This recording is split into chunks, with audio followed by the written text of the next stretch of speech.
একজনের জান্নাতে যাওয়ার জন্য এক নেকি দরকার হবে। কয় নেকি? আল্লাহ বলবে যা দেখায় কিয়ামতের মাঠে ঘুরায় দেখ তোকে কাউকে কেউ নেকি দেয় কিনা। এক নেকি হইলেই কিন্তু পাস। তো সে প্রথম আপনজনদের কাছে যাবে, সব আপনজনদের দুয়ারে দুয়ারে ঘুরবে। কেউ বলবে এই দুর্দিনে নেকি দেয় তো দেয় কে? কেউ তো পরিচয় দিবে না, ভাইগা যাবে।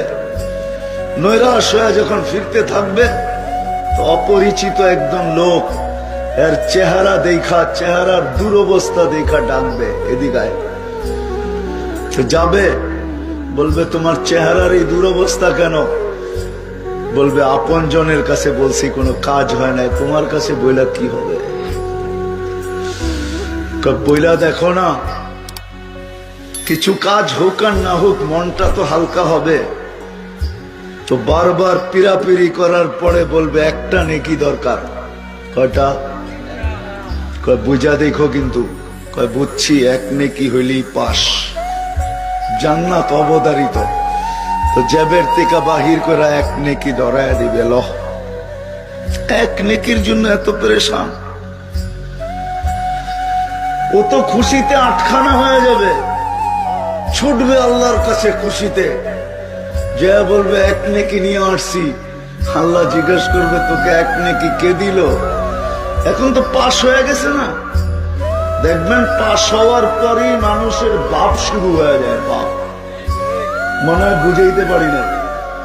পাশ হওয়ার আগে পর্যন্ত সবার হাতে পায়ে ধরবে, পাশ সাথে সাথে বাপ। ঠিক না? এখন আর মাটি দিয়ে হাঁটতে চায় না, ঠিক না? আল্লাহ হাসবে আর বলবে কে নেকি দিছে, ওরে ধরে নিয়ে। আয়েশা বলবে ভাই চল, আল্লাহ ডাকে। তো মনে মনে ভাববো নেকি দিয়া তো নেকিও দিলাম, বিপদেও পড়লাম।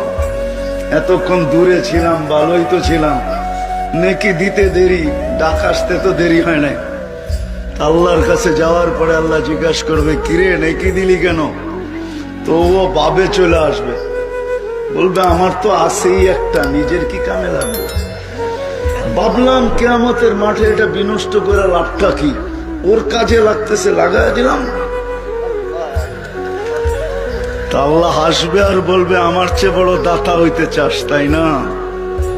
তো যে পাশ হয়ে গেছে ওকে আল্লাহ বলবে খোঁজ বিয়া দিয়া আকিক, তুই ওর হাত ধর, অদখলিল জান্নাত, দুইজন জান্নাতে চল।